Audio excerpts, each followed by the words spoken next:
Tell us a little bit more about what you've been doing.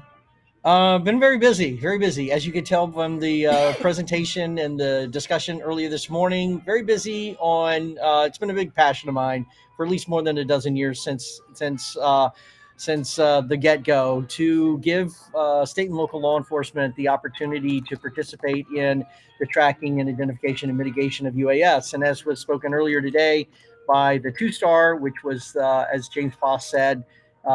The general who preceded him is that local government does have a role in counter UAS, and it's a very strong role because the federal government cannot be everywhere. No, they cannot. Yeah. So Sean, how do they reach you? Easy to reach me. You can reach me at duettogroup.com, duettogroup.com. That's my website, and you can just go there and reach out that way. Awesome. Well, thanks so much. Thank Look forward you, Dawn. to seeing you back cheers. in there. And a good friend here, Mark McKinnon, he's been involved in our Law Tech Connect workshop since its inception. I met Mark actually through Interdrone many years ago, and he's a partner at Fox Rothschild.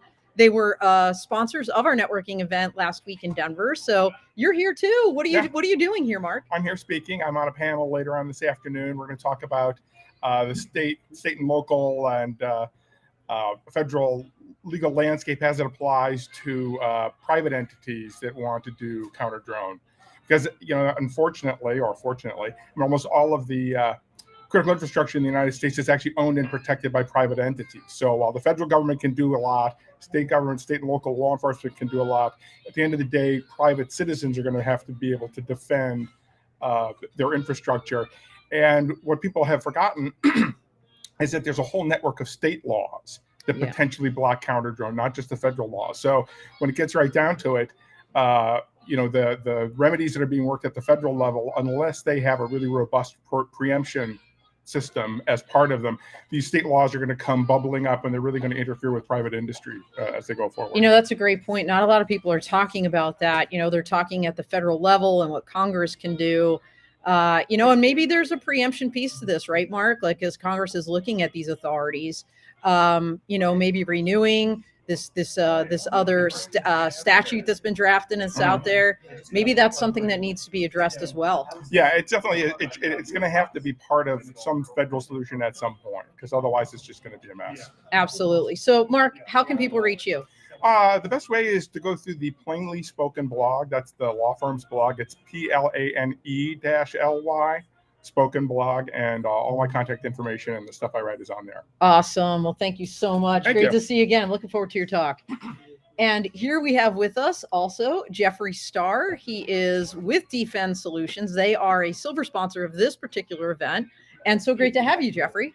Likewise, Don. Wonderful to be here with you. Yeah. So you guys have a booth here. You have a great presence here. You are on a panel tomorrow with me. So tell everybody about that. We're really excited, delighted to be on the panel with you. What's fantastic about this conference is its focus, its hyper specialization. It's wonderful to be in a room with like 150, 200 people, counter UAS. And then within that, we're going to get even more specialized and focus specifically on counter UAS in sensitive environments, in civilian environments, in urban environments, and all the special factors that you need to take into consideration from a technological, operational, legislative, legal point of view. We have a great panel. Of course, you're the highlight, and I think you're kicking it off. And we also have Lincoln Bloomfield, and we have Ron Clark, ex-officials in DOD and DHS and military, who are going to give their perspective. We have Ryan Berry from the FAA, and then I'll hopefully be able to somehow tie it all together. But I think it's going to be I'm humbled to be.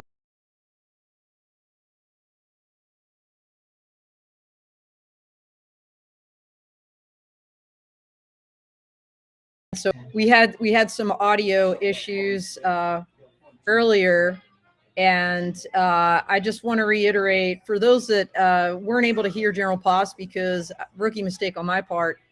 We were talking. I mean, the Ukrainian minister for cyber and digital transformation is going to be up here shortly, so we want to get to that briefing. This is a non-media event, so we're not going to get in the details here. And again, if you missed it, make sure you come next year if this is a topic you're interested in. The room is full of all kinds of people from the federal, state, local, tribal, territorial, industry, all over the place. So looking at counter UAS and grappling with the critical issues here. So Jeffrey, tell them how they can reach you. They can reach me via the Defend website, Defend Solutions website. Can fill out a form and submit there, or just email me at jeffrey@defendsolutions.com will be fine as well. Awesome. Well, Good. thank you Looking so forward much. to the Yeah, panel. see you tomorrow. See you, take I care. will Be see you well. before that, but Sure. like definitely see you tomorrow on the panel. So here we come. Last but not least, rounding out our broadcast here, we've got Karen DeMeo from Aero DeMeo. Karen was just moderating a panel with FAA experts and also the gentleman that's in charge of the law enforcement efforts for both major airports in DC, Reagan National and Dulles.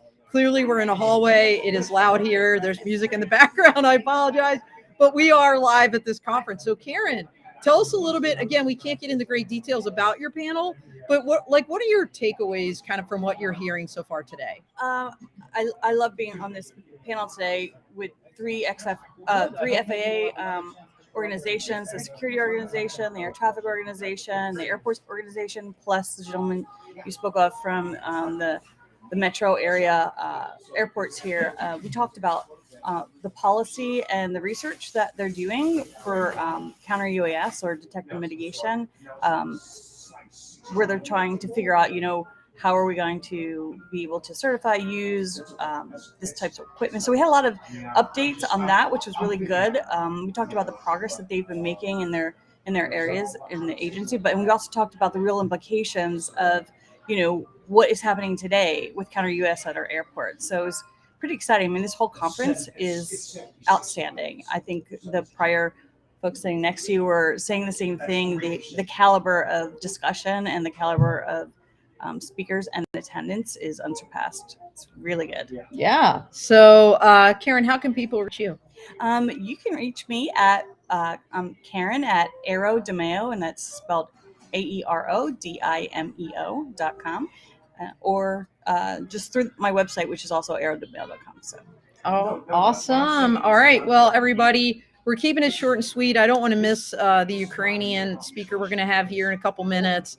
Once again, I apologize for the audio issues. I'll go out on all my different channels and let people know. Fast forward the first 4 minutes. Rookie mistake. I was so excited to get this going. I forgot to hit the little microphone button. But thanks for those hanging in with us. And we are out here. See ya. Thanks for the opportunity. Of course.